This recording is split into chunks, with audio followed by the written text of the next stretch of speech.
Assalamualaikum warahmatullahi wabarakatuh. Alhamdulillah rabbil alamin wassalatu wassalamu ala asyrafil anbiya'i wal mursalin wa ala alihi wa sahbihi ajma'in, amma ba'. Muslimin dan muslimat, tuan-tuan dan puan-puan rahimani wa rahimakumullah. Pagi ini alhamdulillah kita dapat meneruskan tanggungjawab kita terhadap Al-Quran, iaitu kita berusaha untuk memahami ayat-ayat Allah Subhanahu Wa Taala walaupun dengan kupasan yang ringkas. Moga-moga ia diberikan keberkatan oleh Allah Subhanahu Wa Taala. 2 hari yang lalu kita telah bincangkan ayat yang ke-11 dan ayat yang ke-12, yang mana ayat yang ke-11 dan 12 merupakan pendekatan Nabi Allah Yunus, iaitu memberikan motivasi kepada kaumnya, iaitu dari sudut mengajak kaumnya supaya beristighfar, memohon keampunan kepada Allah. Selepas ayat 12 ini, Nabi Allah Nuh alaihi salatu wassalam menggunakan pendekatan yang berbentuk, boleh kita katakan pendekatan tarhib. Dia dalam pendekatan dakwah ni dia ada 2. Pertama dia panggil targhibun, iaitu memberikan motivasi. Ya, ini lebih kepada menunjuk kepada kegembiraan, kelebihan, itu dipanggil targhib. Contohnya kelebihan solat subuh berjamaah, itu dipanggil targhibun. Tapi dalam masa yang sama ada pendekatan tarhibun, iaitu memberikan rasa takut. Contohnya sesiapa yang tidak hadir berjemaah di masjid, walaupun dia ada kemampuan, nanti rumahnya akan dibakar, contoh. Itu berbentuk tarhibun. Jadi kali ini Nabi Allah Nuh alaihi salatu wassalam, dia menggunakan pendekatan menimbulkan rasa takut kepada kaumnya tentang kebesaran Allah Subhanahu wa taala. Apakah perkara tersebut? Maka kita mulakan dengan ayat yang ke-13. Boleh tengok di skrin TV tuan-tuan dan puan-puan. A'udzu billahi minasyaitonir rajim.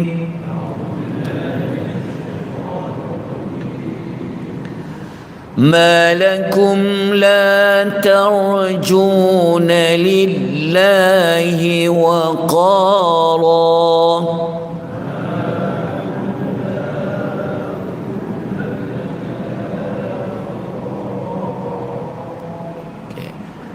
Ma lakum, mengapa kamu la tarjuna lillahi, tidak percaya akan waqara, akan kebesaran Allah.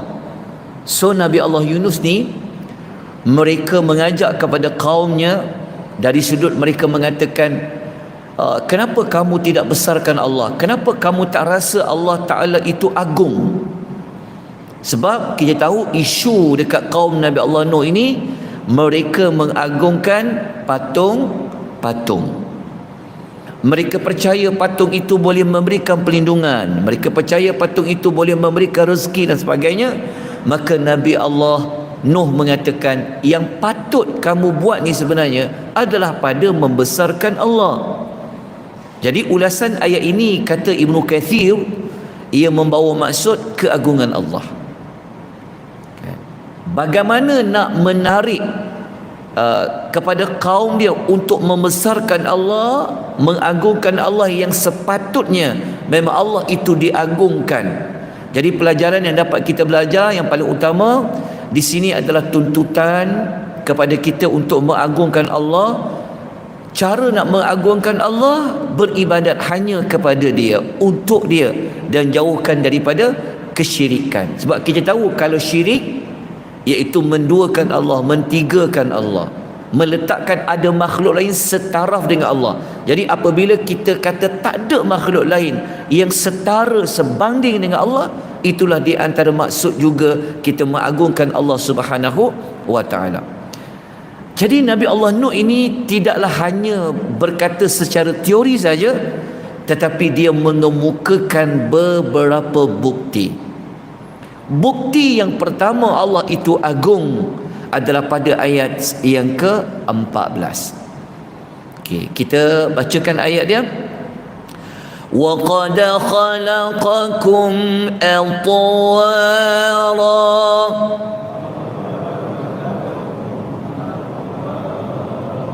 Okey, terjemahan ayat wa qad, dan sesungguhnya khalaqakum, dia telah menciptakan kamu atwara, dengan bentuk berperingkat.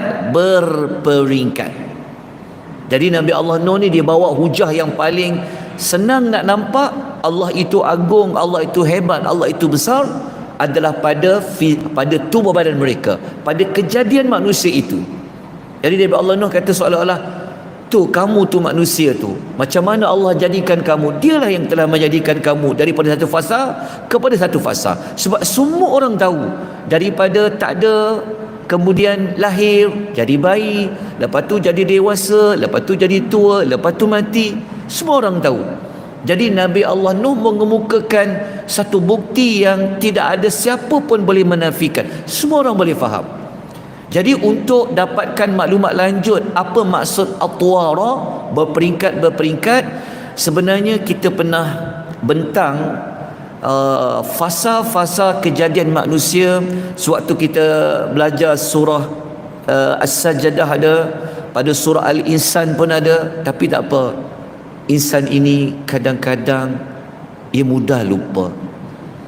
So kita kemukakan antara ayat yang paling lengkap nak tahu fasa manusia ni macam mana Allah ciptakan dia. Tuan-tuan kena rujuk dalam surah Al-Mu'minun ayat 12 sampai ayat nombor 14. Allah sebut macam mana biologi manusia. Walaqad khalaqnal insana min sulalatin min tin thumma ja'alnahu nutfatan fi qararin makin thumma khalaqna nutfatan 'alaqah fa khalaqnal 'alaqah mudghatan fa khalaqnal mudghata 'idhama fa kasawnal 'idhama lahma thumma ansha'nahu khalqan akhar. Okey, terjemahan dia mudah je. Allah kata sesungguhnya kami ciptakan manusia. Apabila sebut cipta manusia, maknanya sebelum itu manusia enggak ada, Pak. Betul tak? Kita belajar dah dalam surah Al-Insan. Tuhan kata kamu pernah lalu satu masa, kamu tak boleh nak sebut apa. Tentang hal ata 'alal insani hinun minad dahri lam yakun syai'an mazkura. Jadi Allah ingatkan kita pernah tak ada, Allah cipta ada. Jadi daripada mana? Daripada sari pati tanah. Saya pernah sebutkan dalam surah Al-Insan, nanti tengok balik nota surah Insan, kita telah ulas tanah Nabi Allah Adam tu ada lima peringkat jenis tanah tu. Kena rujuk balik nota surah tu As-Sajdah. Sebut nota ni, oh tekanan saya. Okey, kemudian Allah kata daripada tanah menjadi air mani. Air mani itu Allah jadikan pula segumpal darah. Darah tu pula ditukar, dia akhirnya menjadi seketul daging. Daging tu pula dibalut dengan tulang-tulang. Lepas tu pula tulang-tulang itu kata Allah dibalut pula dengan daging. Akhirnya manusia menjadi makhluk yang lain sifat keadaannya. Jadi ringkasan dia yang ni lah. Kita pernah sebut alaqah, dia punya istilah dia. Alaqah, mula-mula turab lepas tu nutfah. Alaqah, mudghah, al-'idhama, al-'idhamu lahma. Okay, itulah keterangan bagi atwara. Jadi apa yang kita dapat belajar di sini, di antara bukti yang jelas menunjukkan Allah itu memang patut diagungkan. Tak ada Tuhan lain selain daripada Allah yang layak untuk disembah, diibadahi, adalah pada penciptaan manusia secara berfasa-fasa. Okey, bukti yang kedua pada ayat nombor 15 kita bacakan ayatnya. Alam tarau kaifa khalaqallahu sab'a samawati tibaqa.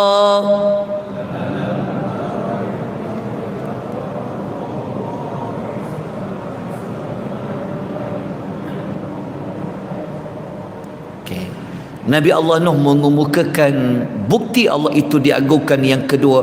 Dia kata, tidakkah kamu perhatikan, alam tarau?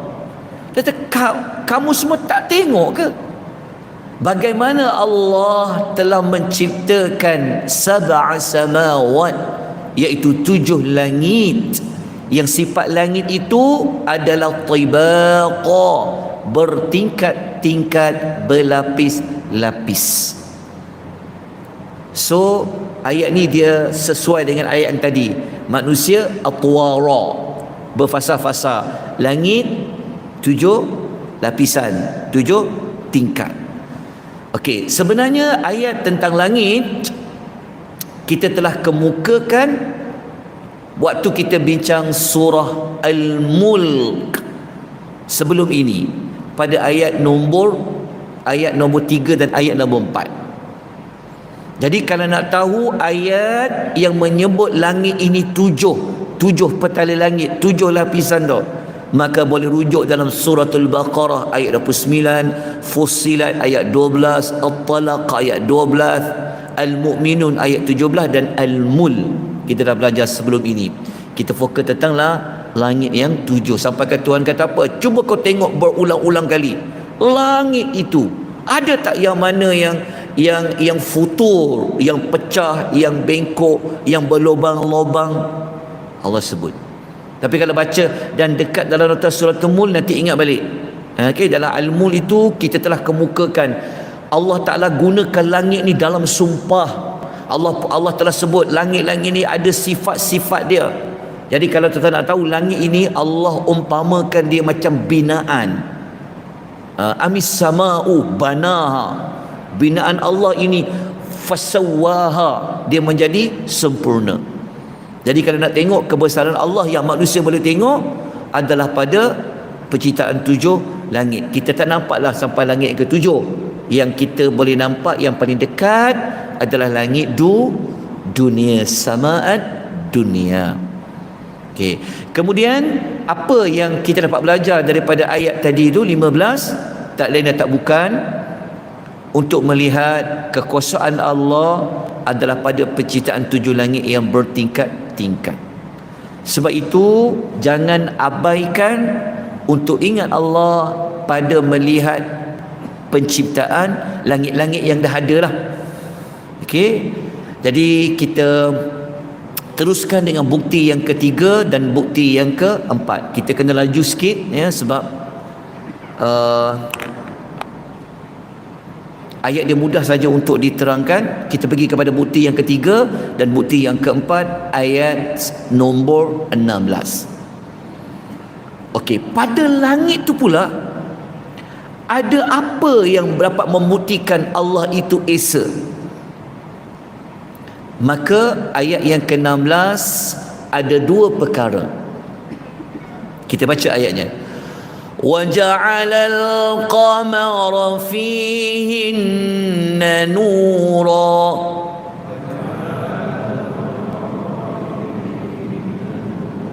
wa ja'ala asy-syamsa siraja.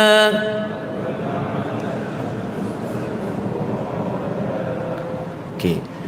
Waja'alal qamara, dan dia telah menjadikan padanya, fihin tu merujuk kepada 7 langit itu, adanya apa? Qamar, iaitu bulan. Bulan dia disifatkan nura, yang mengeluarkan cahaya. Bukan sekadar ada bulan, kata Nabi Allah Nuh.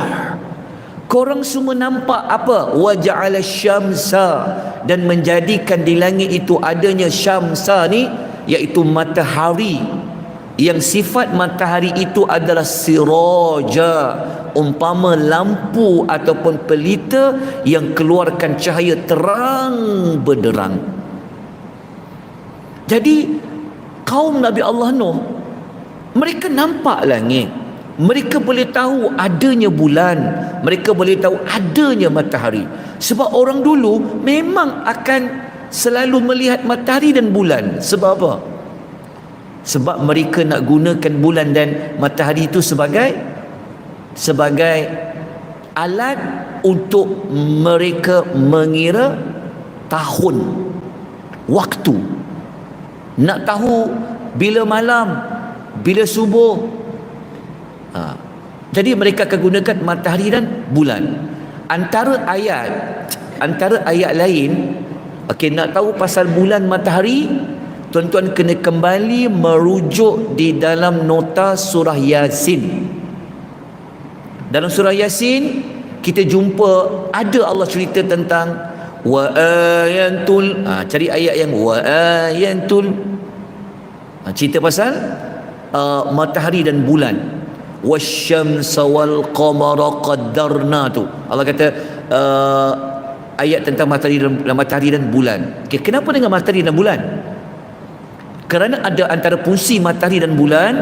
Kalau tengok dalam surah Yunus ayat nombor 5, huwallazi ja'ala asy-syamsa dhiya'a wal qamara nura wa qaddarahu manazila lita'lamu adadas sinina wal hisab. Tu ayat tu, lita'lamu adadas sinina wal hisab, untuk kamu mengetahui bilangan tahun dan cara nak kira ni. Lepas tu orang dulu dia tengok matahari, dia tengok bulan.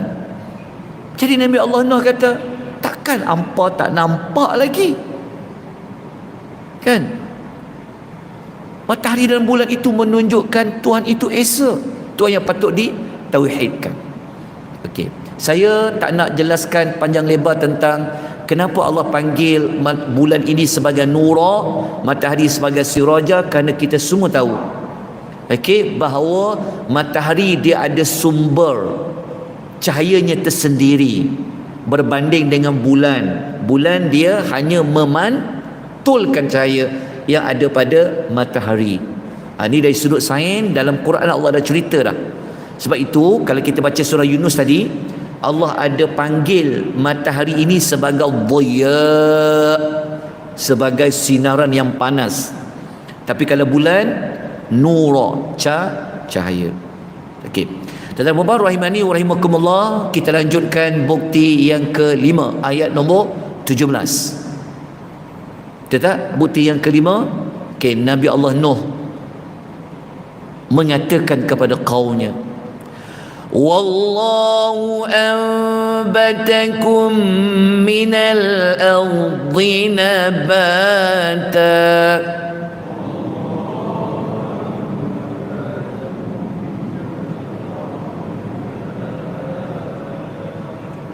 Dalam ayat ini dia ada kehalusan bahasa dia. Kalau kita terjemahkan secara harfiah dia, wallahu, dan Allah itu ambatakum, telah menumbuhkan kamu minal ardi, daripada tanah. Kalau ikut terjemah dia direct, seolah-olah Nabi Nuh kata apa, kamu ni sebenarnya asalnya adalah tumbuhan yang tumbuh. Tapi mesti orang kata peninglah kalau terjemah macam tu. Kita bukan tumbuhan, kita manusia, tumbuhan lain, binatang lain. Tapi dari sudut terjemahan ni memang begitu. Dan Allah itu ambatakum, telah menumbuhkan kamu daripada tanah, nabata, dengan penumbuhan yang menakjubkan. Jadi untuk elak salah faham, diterjemahkan menumbuh tu menciptakan, dengan penciptaan yang menakjubkan. Okey, kenapa Nabi Allah Nuh mengingatkan kaum dia, kamu ni sebenarnya adalah tumbuhan? Cuma tuan-tuan jangan salah kod pula. Nanti kalau keluar dalam peksa, manusia daripada mana? Asalnya tumbuhan. Sudah.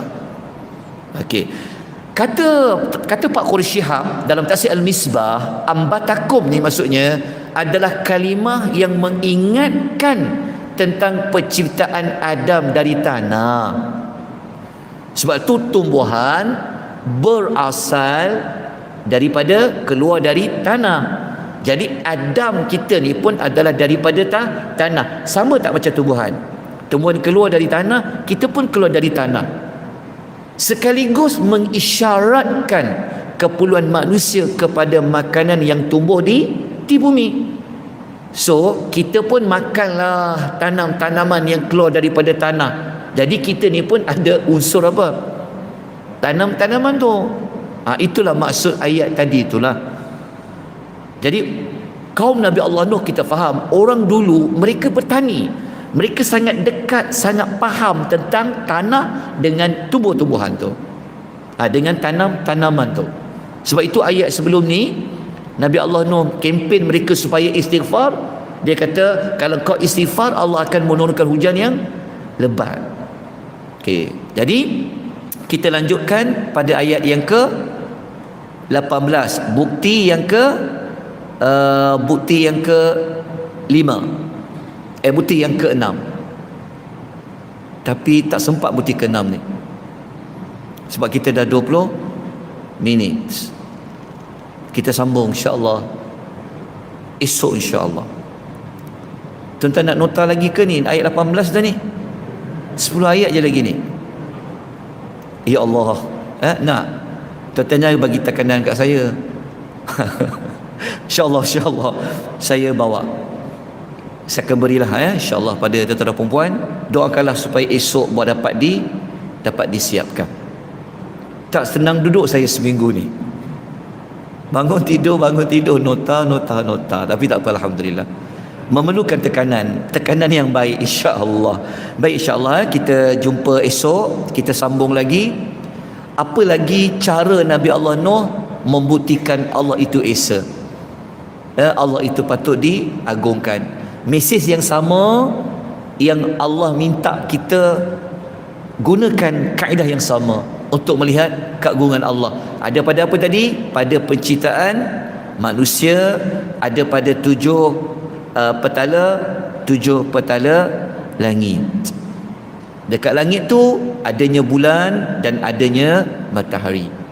Dan kita ni sebenarnya sangat dekat dengan, sangat sama macam mana tumbuhan itu tumbuh. Bahkan kita sendiri hidup adalah dengan memakan tumbuhan. Tumbuh-tumbuhan sangat dekat dengan tanah. Kita pun berasal daripada tanah. Aqulu qouli hadza wa astaghfirullahal azim wa billahi taufiq. Wassalamu alaikum warahmatullahi wabarakatuh.